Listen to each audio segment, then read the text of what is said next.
বিভিন্ন চ্যানেলের আমাদের মিডিয়া ভাই ও বোনদেরকে ইলেকট্রনিক মিডিয়া থেকে শুরু করে প্রিন্ট মিডিয়া, আমাদের সোশ্যাল মিডিয়া যারা আছেন, আজকে আমাদের যে একটা যোগদান সভা, আজকে এই যোগদান সভাতে আমাদের এখানে উপস্থিত ত্রিপুরা সরকারের মাননীয় মন্ত্রী আমাদের বিশ্বকিত দেববর্মা মহোদয় উপস্থিত আছেন, ত্রিপুরা মুথা পার্টি সেন্ট্রাল কমিটির জেনারেল সেক্রেটারি, এখানে আছেন আমাদের Tripura tribal area autonomous district কাউন্সিলের সিএম পূর্ণচন্দ্র মহোদয়, পূর্ণচন্দ্র জমাতিয়া মহোদয় উপস্থিত আছেন, আমাদের টিটিআইডিসি মেম্বার এমডিসি দেবজিৎ ত্রিপুরা থেকে শুরু করে আমাদের সিনিয়র লিডাররা এবং বিশেষ করে আমাদের দুই বিধানসভা কেন্দ্রে দীর্ঘদিনের ভারতীয় জনতা পার্টির নেতৃত্বগণ, মন্ডল কমিটির জিএস, এইচজিএস এবং block committee president mandal committee প্রেসিডেন্টগণ এবং বিভিন্ন মোর্চার ব্লক কমিটির প্রেসিডেন্ট খগেন্দ্র রিয়াং থেকে শুরু করে মোহনলাল চাকমা, সুমন্ত দে, আরো অন্যান্য নেতৃত্বরা এখানে আছে। আজকে অ্যাকচুয়ালি আমাদের একটা বড় ধরনের কোনো যোগদান না, বিশেষ করে যারা নেতৃত্বরা আজকে অনুষ্ঠান আকারে আমাদের মহারাজা প্রদীপ বিক্রম মানিক আমাদের পার্টির সুপ্রিমো, ওনার নেতৃত্বে অংশগ্রহণ করার জন্য ওনারা এসেছে। তে আমাদের ফ্লাইয়ের বা বিভিন্ন সমস্যার কারণে মহারাজা সঠিক সময়ে উপস্থিত থাকতে না পারার কারণে আমাদের মন্ত্রীদের হাত ধরে ওনারা আজকে আমাদের ত্রিপুরা মুথা দলে, বিজেপি দল ছেড়ে ত্রিপুরা মুথা দলে অংশগ্রহণ করবেন। এই সমস্ত বিষয়ে বিস্তারিতভাবে আলোচনা করার জন্য আমি অনুরোধ রাখছি আমাদের মাননীয় মন্ত্রী মহোদয় এবং পার্টির জেনারেল সেক্রেটারি বিশ্বকিত স্যার মহোদয়কে। ধন্যবাদ।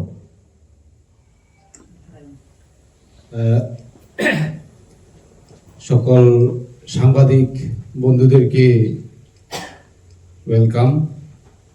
আজকে আমরা প্রেস মিট করতে যাচ্ছি।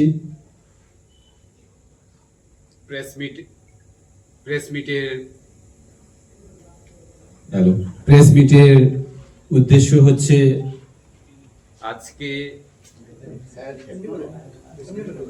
আজকে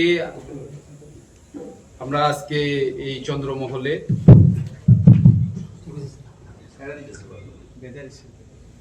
বিভিন্ন রাজনৈতিক দল ছেড়ে আমাদের ত্রিপুরা মুথাতে জয়েন করার জন্য উপস্থিত আছেন। আপনারা দেখতে পাচ্ছেন আমাদের পিছনে বসে আছেন ছামনু মন্ডল থেকে মোহনলাল চাকমা, যিনি বিজেপির মন্ডল সভাপতি ছিলেন, এক্স মন্ডল প্রেসিডেন্ট। তার সঙ্গে ধনঞ্জয় রিয়াং আছেন মধুসূদন চাকমা, আছেন প্রেমরঞ্জন চাকমা, ইন্দ্রজিৎ বণিক, রাজেশ চাকমা, ইনন্ত চাকমা, মতিময় দেববর্মা এবং দীনেশ দাস। ওরা সবাই ছামনু মণ্ডলের লিডার্স এবং তাদের সঙ্গে আরো প্রচুর বিজেপি লিডার্স রেডি আছেন আমাদের ত্রিপুরা মুথাতে জয়েন করার জন্য। কিন্তু আজকে তাদেরকে আমরা ত্রিপুরা মুথার পক্ষ থেকে স্বাগত জানাই, যে আমাদের ত্রিপুরা মুথা পার্টিকে শক্ত করার জন্য যে আজকে ওরা সামিল হয়েছেন। ওরা সবাই ছামনু মণ্ডলের। আমাদের এখানে করমসুরা মণ্ডলেরও প্রচুর লিডার্স আজকে আমাদের সঙ্গে এসেছেন, যাদের মধ্যে গুরুত্বপূর্ণ হচ্ছে সুমন্ত দে, এক্স জিএস বিজেপি মণ্ডল, এবং কুবেন রিয়াং, এক্স জনজাতি মোর্চা মন্ডল প্রেসিডেন্ট, লাল ত্রিপুরা দার্লং ইয়ট মোর্চা জেনারেল সেক্রেটারি 48 করমছড়া, এবং তাদের সঙ্গে আরো আছেন আমাদের প্রসেনজিৎ শীল, বিপ্লব মাঝি, শ্রীচিরায় রিয়াং, রাজকুমার রিয়াং, নৃপেন্দ্র রিয়াং, সঞ্জয় দেববর্মা, ছবিমোহন ত্রিপুরা, আলাজিৎ ত্রিপুরা এবং হরলাল নম। ওরা আজকে টোটাল লিডার, ওরা সবাই লিডার, তারা কোনো সাপোর্টার নয়, তারা টোটাল এই করমছড়া এবং মন্ডল ছামনু মন্ডলের টোটাল শুধু তাদের ফ্যামিলি হচ্ছে 21 ফ্যামিলি, ভোটার হচ্ছে 84 ভোটার্স। কিন্তু সাংবাদিক বন্ধুরা, আমি আপনাদের অনুরোধ জানাবো যে আজকে যারা যারা এই আমাদের লিডার্সরা আমাদের ত্রিপুরা মতাতে অংশগ্রহণ করেছেন,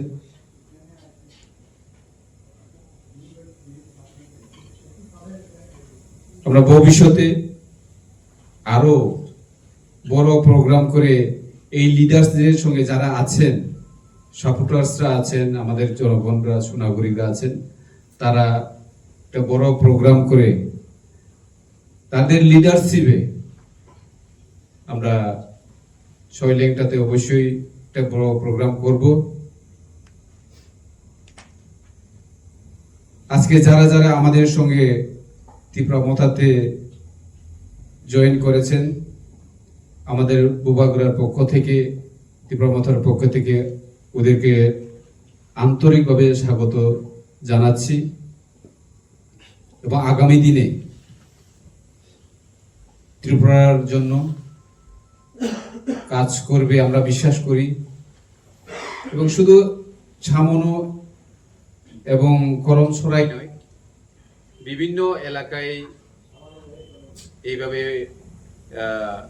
জয়নিং প্রোগ্রাম চলছে, যেটা জেনুইন, যাদের যাদের নাম আমি এখানে উল্লেখ করেছি, এখানে আজকে সবাই মজুদ আছেন। আপনারা ক্যামেরার মাধ্যমে ওদেরকে ওদের ছবিগুলি নিতে পারেন, যাতে আজকে জয়েন প্রোগ্রাম করার পরে, এই প্রেস রিলিজ করার পরে, যাতে আগামী কাল কেউ বলতে না পারে যে এটা যে ফেক জয়েন হয়েছে। তার জন্য আমরা ওদেরকে রেখেছি। ওরা মনের ইচ্ছায় বুবাগড়ার সঙ্গে কাজ করার জন্য, এগিয়ে আসার জন্য ওদেরকে আমরা ধন্যবাদ জানাই। এবং আগামী দিনে আরও আপনারা দেখতে পারবেন যে ত্রিপুরা রাজ্যে যে ত্রিপুরা মথা, ঠিক আছে আমাদের ত্রিপুরা মথা হতে পারে ছোট্ট একটা পার্টি, কিন্তু আজকে আমাদের পার্টিতে অংশগ্রহণের সংখ্যা আমরা দিন দিন দেখতে পাচ্ছি। হয়তো কোনো কোনো এরিয়াতে আমাদের সাংবাদিক বন্ধুদেরকে আমরা নিয়ে যেতে পারি না, তার জন্য আমরা ক্ষমা প্রার্থী। কারণ আমাদের এডিসি এরিয়া, ইন্টেরিয়র এরিয়া, যেই এরিয়াতে এখনো গাড়ি বাইক যেতে পারছে না, ওইসব জায়গাতেও আমাদের জয়েনিং করাতে হচ্ছে এবং করাচ্ছি, এবং আগামী দিনে আরো করব। সর্বমোট কতজন লিডার আজকে এই যোগদান সভায়? আজকে 21 জন লিডার, 84 ভোটার্স তাদের ফ্যামিলি জয়েন করেছে। এবং এই আমাদের যারা লিডার্স আজকে জয়েন করেছেন, তাদের মাধ্যমে আগামী দিনে জনসভা করে যে লিডার্স, তাদের আন্ডারে যারা যারা তাদের সমর্থিত আরো পাবলিক রয়েছে, তাদের অবশ্যই আমরা বরণ করে নেব। এবং সেই বরণ যে অনুষ্ঠান, সেখানেও আপনাদেরকে অবশ্যই নিমন্ত্রণ করা হবে। আপনার পাশে যে লিডার বসে আছে, যারা জয়েন করেছে, তাদের মধ্যে কি কেউ বলতে পারবে যে কেন বিজেপি ছেড়ে আপনারা এই মথার কাছে এসেছেন? ওইটা আমাদের এখানে সাংবাদিক সম্মেলন শেষ করার পর আপনারা বাইরে তাদেরকে পার্সোনাল ইন্টারভিউ নিতে পারেন। আচ্ছা, এই আজকের দিনে ত্রিপুরা, যেহেতু বেশিরভাগ বিজেপি থেকে ত্রিপুরা মথা দলে জয়েন করছে এবং ত্রিপুরা মথা থেকেও বিজেপিতে জয়েন করছে কেউ কেউ, প্রশ্ন হচ্ছে আপনাদের প্রধান রাজনৈতিক শত্রুকে, বিজেপি না সিপিআই? অ্যাকচুয়ালি আমি ব্যক্তিগত মনে করি কেউ শত্রু কেউ বন্ধু নয়। আমাদের ত্রিপুরা মানে রাজনৈতিক প্রতিপক্ষ, এটা তো প্রতিপক্ষ তো থাকে। রাজনৈতিক প্রতিপক্ষ তো আমাদের আমরা তো এখন শারীরিক দল হিসেবে ত্রিপুরা রাজ্যে সরকারে আছি, কিন্তু জনগণ যদি কোনো লিডার যদি আপনার রাজনৈতিক দলে আসতে চায় সেটাকে তো আমরা মানা করতে পারবো না, না? সেই জন্য আজকে আমাদের মোহনলাল চাকমা তারা যে আমাদের সঙ্গে অংশগ্রহণ করেছে, আমরা তো ওদেরকে বলিনি যে আমাদের পার্টিতে আসো এইভাবে, অথবা তাদের বাড়িতে গিয়ে বুঝানো অথবা তাদেরকে হ্যাঁ আমাদের পার্টি ভালো আসতে হবে, এটা তো আমার বলিনি। শুধু মহারাজকে ওরা ভালোবাসে এবং মহারাজের সঙ্গে কাজ করতে চায়, তাই তার জন্য তারা। আপনি বলছেন আমার প্রশ্নটা বোঝেননি। হ্যাঁ, আমি আপনার বলছি যে প্রশ্নের ত্রিপুরা উত্তরটাই মধ্যে দিচ্ছি। কাকে প্রতিপক্ষ ভাবে? আমরা প্রতিপক্ষ অবশ্যই সিপিএম কেই আমরা মনে করি এখনো, এবং আগামী দিনেও সিপিএম কে আমরা প্রতিপক্ষ। আচ্ছা, এবার আমার প্রশ্ন হচ্ছে, গতকাল চরিলামে বিজেপির জনসভায় আক্রমণ হয়েছে, অভিযোগ সরাসরি তীব্রামথার দিকে। আপনারা কি স্বীকার করছেন যে এটা তীব্রামথার আক্রমণ, বা এই বিষয়ে কি বলবেন? আমরা কোনোদিন স্বীকার করি না, কারণ তীব্রামথা কোনোদিন কাউকে আক্রমণ, কারোর সভা ভণ্ড করার জন্য অথবা যে কোনো ব্যক্তিকে আক্রমণ করা, এটা তীব্রামথা বিশ্বাস করে না। আমাদের মহারাজা যে কথাগুলি বলে থাকেন যে আমরা আমাদের যুবকদের হাতে আমরা বন্দুক দেখতে চাই না, আমরা আমাদের যুবকদের হাতে কলম দেখতে চাই, সেটাকেই আমরা বিশ্বাস করি। এবং আগামী দিনেও শান্তিভাবে কেউর সঙ্গে কোনো ঝগড়া জাতি না হয় তার জন্য আমরা সকলকে ত্রিপুরা জনগণকে আহ্বান রাখছি যে কাউকে মেরে কেউর বিরুদ্ধে কথা বলে রাজনীতি করা যায় না।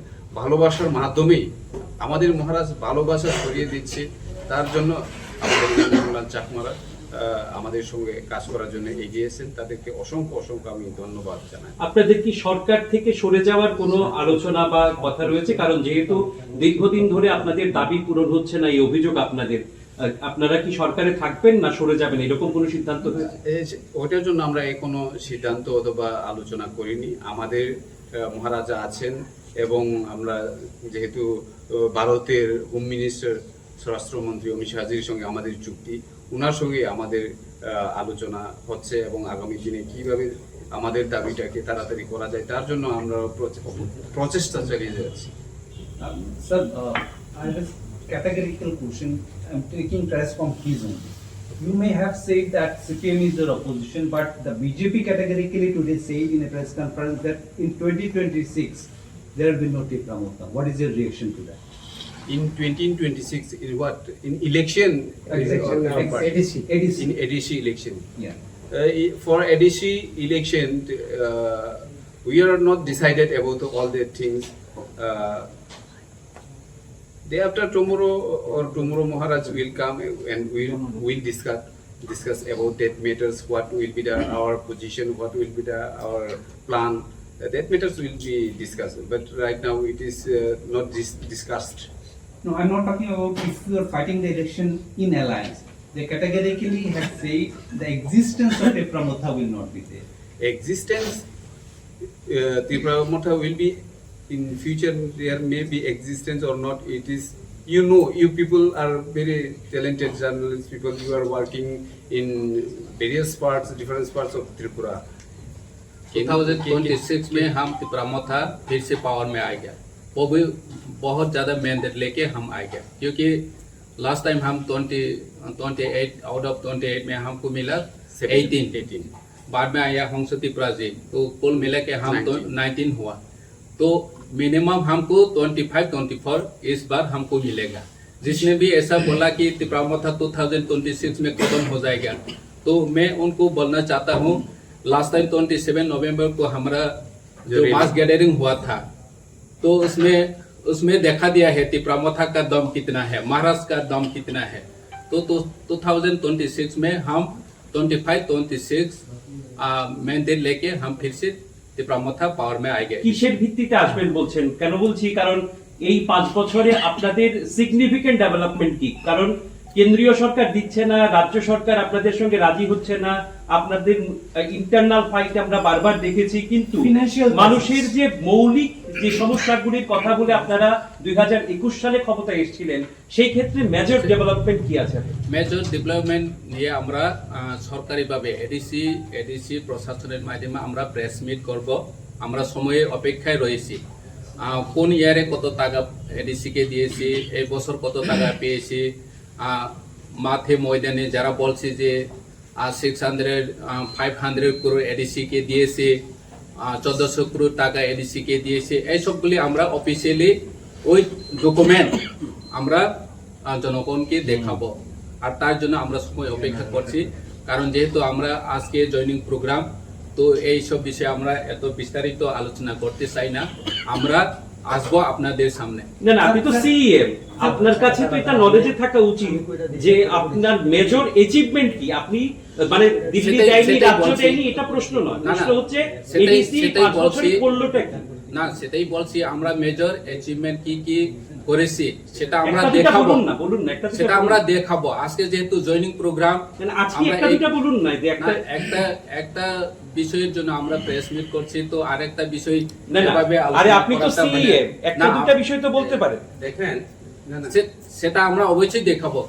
আপনারা মেজর অ্যাচিভমেন্ট দেখতে পারে যুবকদের জন্য আমরা ত্রিপুরাহাম স্কিমে অটো লোন দিয়েছে, এছাড়া মানে 600 অটো লোনে স্টুডেন্টের জন্য আমরা স্কলারশিপ দিয়েছি, যারা বিএড ট্রেনিং দিচ্ছে পাঠিয়েছি। এরপরে আমরা স্পোর্টস সেক্টরে অনেক ডেভেলপমেন্ট করেছি, সেটা রাজ্য সরকার দেখেছি এবং রাজ্যবাসী দেখেছি।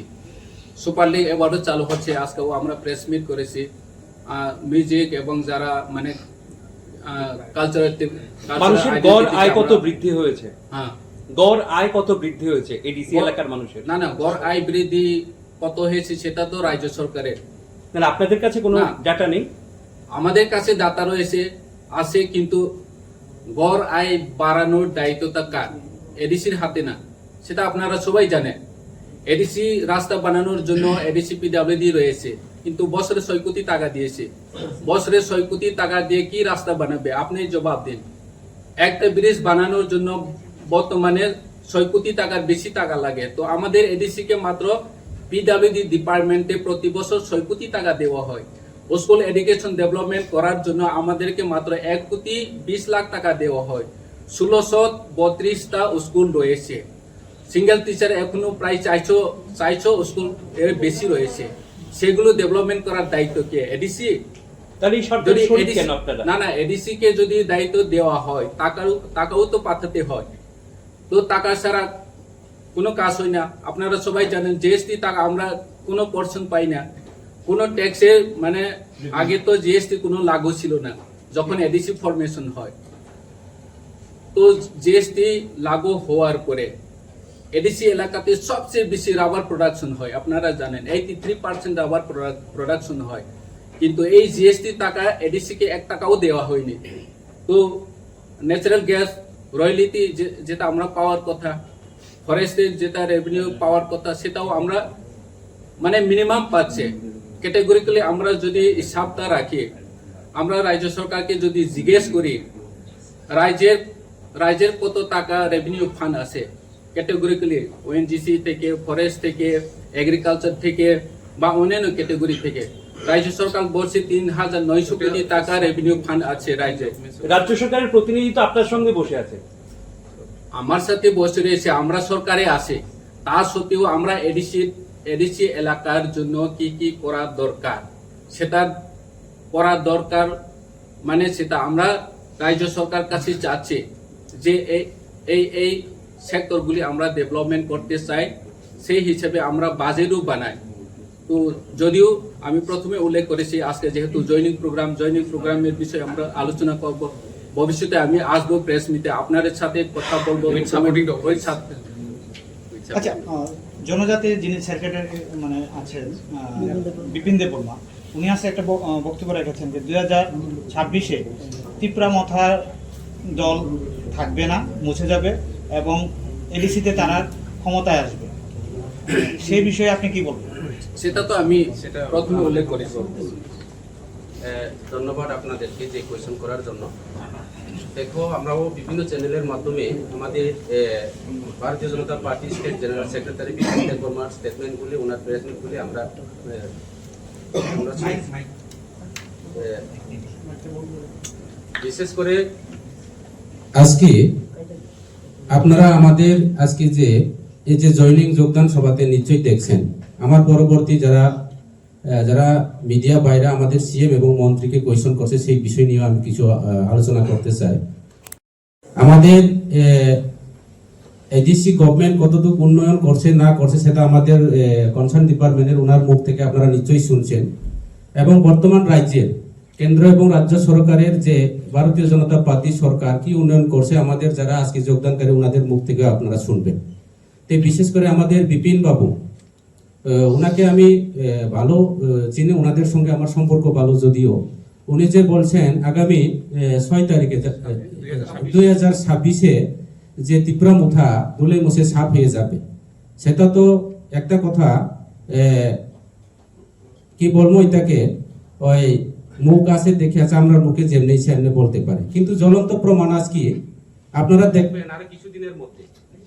আরো কিছুদিনের মধ্যে আপনারা নিশ্চয়ই শুনবেন সারা ত্রিপুরা রাজ্যের যতটা এডিসি এলাকাতে আমাদের পেশারতল থেকে শুরু করে সারা ত্রিপুরা রাজ্যের যতটা এসডি রিজার্ভেশন যেখানে সিট আছে, এবং সারা ত্রিপুরা রাজ্যের বিভিন্ন বিধানসভার কেন্দ্রে একটা প্রাকৃতিক দুর্যোগের মতো করে ত্রিপুরা মুথা বাঙ্গনের শুরু হচ্ছে। এটা পরিষ্কার আজকে জ্বলন্ত প্রমাণ যে ভারতীয় জনতা পার্টি এমন একটা, আপনারা নিশ্চয়ই জানেন মিডিয়া বন্ধুরা, সারা ত্রিপুরা রাজ্যের বেকাররা গত বিধানসভা নির্বাচনে কি প্রতিশ্রুতি দিচ্ছে, 10,323 জনকে নিয়ে দিলুম, আপনারা নিশ্চয়ই দেখছেন, আপনার মাধ্যমে আমরাও দেখছি, এবং বেকারদেরকে কর্মসংস্থানের কথা বলছে, কর্মচারীর যে বিভিন্ন ভাবে যেভাবে একটা প্রতিশ্রুতি, মিস কলের চাকরি থেকে শুরু করে আজকে ইলেকশনের যে ম্যানিফেস্টো, যে এখানে যেভাবে একটা প্রতিশ্রুতি, এই প্রতিশ্রুতিগুলি একটাই পূরণ হয় না। আজকে রেগার কাজের কথা আমাদের থালছড়া গোবিন্দ বাড়িতে আমরা নিশ্চয়ই দেখছেন, আবার আপনাদের চ্যানেলের মাধ্যমে আমরা দেখছি যে ত্রিপুরা রাজ্যের প্রত্যেকটা বাড়িতে বাড়ি নয় বাড়ির জল। আজকে প্রত্যেকটা এলাকাতে সারা ত্রিপুরা রাজ্যের বিভিন্ন বিধানসভার কেন্দ্রে আজকে জলের কথা তো বাড়ই দাও, মানুষ আমাদের জাতি জনজাতির অংশের মা বোন আজকে রাস্তা ব্লক থেকে শুরু করে রাস্তার অবরোধ থেকে শুরু করে চলছে। তাহলে এটাই জ্বলন্ত প্রমাণ, ভারতীয় জনতা পার্টি যতই বলুক না কেন ত্রিপুরা মুথা আগামী 2026-এ দলে মিশেছে, উল্টা বিপরীত হবে। ত্রিপুরা মুথা পার্টি ছাড়া আপনারা নিশ্চয়ই ইলেকশন রেজাল্টগুলি দেখছেন গত বিধানসভা নির্বাচনে, আজকে আমাদের মহারাজার নেতৃত্বে ত্রিপুরা রাজ্যের মধ্যে যদি আমাদের 20টা সিটে যদি আমরা প্রার্থী প্রতিদ্বন্দ্বী না করতাম, আজকে ভারতীয় জনতা পার্টি সরকার আজকে সারা ত্রিপুরা রাজ্য থেকে মুছে যেতাম। একমাত্র ত্রিপুরা মুথার উপর বর দিয়ে আজকে এই রাজ্যের ক্ষমতা আবার দ্বিতীয়বারের মতো সরকার প্রতিষ্ঠা, এটা পরিষ্কার। তাইলে এখন আপনারা নিশ্চয়ই জানেন যে সারা ত্রিপুরা রাজ্যের মধ্যে রাস্তাঘাট থেকে শুরু করে বৈদ্যুতিক সংযোগ, মানুষের অনাহারে অর্ধাহারে, রেগার কাজ নাই, যেভাবে কর্মচারী যারা আছেন ওনারা নিশ্চয়ই, যারা আপনাদের চ্যানেলের মাধ্যমে যারা দেখছেন, কথা দিচ্ছেন যে সপ্তম বেতন কমিশন অনেক খুশি ভাবে যেভাবে চলছে, আজকে সপ্তম বেতন কমিশনের কথা তো ভুলে গেছেন এই রাজ্য সরকার। কাজে এইভাবেই করে যতই বলুক না কেন ত্রিপুরা মুথার পার্টির বিরুদ্ধে ওনারা দলে মুছে সাফ হয়ে যাবে আগামী বিধানসভা নির্বাচনে 2026-এ, এবং আগামী এডিসি নির্বাচনে ত্রিপুরা রাজ্য থেকে এবং এডিসি থেকে বিজেপি মুছে যাবে, এটা পরিষ্কার। তার বিপরীত ওনারা মুখ থেকে বার হয়েছে, ওনারা উল্টা একটা, আপনারা নিশ্চয়ই দেখেন ত্রিপুরা রাজ্যের মধ্যে ইতিহাসগুলি আপনারা দেখেন, 25 বছর 35 বছর কমিউনিস্টের আমলে আজকে গণমুক্তি পরিষদ দিয়ে এই রাজ্যের সরকার চলছে, কমিউনিস্ট সরকার, এবং টিউজেস যে সরকার 5 বছরের কিভাবে আইছে, আইএনপিটি টিউজেস জুট করে এই রাজ্যের ক্ষমতা আইছে। গত 2018 বিধানসভা নির্বাচনে আইপিএফ থেকে ওনারা বর করে এই রাজ্যের ক্ষমতা আইছে, ঠিক তদ্রুপ 23-এর মধ্যে। এবং ত্রিপুরা মুথা পার্টি একটা কথা বলতে হয়, বাঙালিরা তো লবণ বলে, আমরা সম কয়, সবজি রাঁধতে গিয়া মাংস রান্ধক বা শাক রান্ধক, না হলে মরিচের ভর্তা বা চাকরি বানাক, লবণ ছাড়া হয় না। ত্রিপুরা মুথা ছাড়া ত্রিপুরা রাজ্যের মধ্যে কোন রাজনৈতিক দল সরকার গঠন করতে পারবো না, এটা পরিষ্কার জলের মতো আজকে পেয়ে দিলাম। হ্যাঁ, এটা পরিষ্কার। ত্রিপুরা মুথা একমাত্র ত্রিপুরা রাজ্যের কোন সরকার এখানে সরকার করব, আমাদের মহারাজা ছাড়া এবং ত্রিপুরা মুথা পার্টি ছাড়া কোন সরকার এই ত্রিপুরা রাজ্যের মধ্যে সরকার গঠন করতে পারতো না। তাইলে ত্রিপুরা মুথায় আগামী দিনে এই রাজ্যের ক্ষমতা প্রণয়ন হবে। ত্রিপুরা মুথায় একমাত্র এই রাজ্যের মানুষের, বেকার কর্মচারীদের, সাধারণ মানুষের, কিষাণ শ্রমিক শ্রমজীবী মানুষের একমাত্র বিকল্প ত্রিপুরা মুথা পার্টি। একটা কোশ্চেন, আপনি যে বললেন যে 2023 বিধানসভা নির্বাচনে ত্রিপুরা মুথা হেল্প করেছিল বলেই বিজেপি সরকার এসেছিল, এবার তিপ্রা না, না, মথা না, না, কথা বলবেন। নো না আপনি বললেন না যে তিপ্রা আমাদের আমরা 42টা সিট দেওয়ার কারণে ভোট বিভাজনের কারণে আজকে বিজেপি মানে এটা কি বাই চান্স না এটা কি পরিকল্পিত? না না না কোনো পরিকল্পিত না। তারা আপনারা কি মানে বিজেপি কে জেডে হেল্প করেছেন না না জেনে? না না আমাদের যে বিজেপি এবং ত্রিপুরা মুথার মধ্যে ভোট বিভাজনের কারণে হ্যাঁ। কংগ্রেস এবং সিপিএম কমিউনিস্ট এবং ত্রিপুরা মুথার মধ্যে ভোট বিভাজনের কারণে আজকে দ্বিতীয়বারের মতো ভারতীয় জনতা মানে পার্টি ত্রিপুরা মথা ভোট কেটেছে এই জন্য ত্রিপুরায় সিপিএম 2023 সালে বিধানসভা ত্রিপুরা নির্বাচন মুথায় কেটেছে, কংগ্রেসে কেটেছে, ভোট বিভাজন হয়েছে এই কথাই। আমরা কোনো বিষয়টা এরকম যে আমরা ত্রিপুরা মথার 42টা ক্যান্ডিডেট দেওয়ার কারণে বিজেপি এই রাজ্যের ক্ষমতা আপনারা দেখেন যে বিষয়টা এরকম আমরা বিজেপি কে হেল্প করেছি সেটা না, আমরা 42টা ক্যান্ডিডেট দেওয়ার কারণে বিজেপি এখন রাজ্যের সরকার। Do you regret that now? No, আপনারা কি এটাতে not like that. শেষ। Thank you. না, আমাদের তারা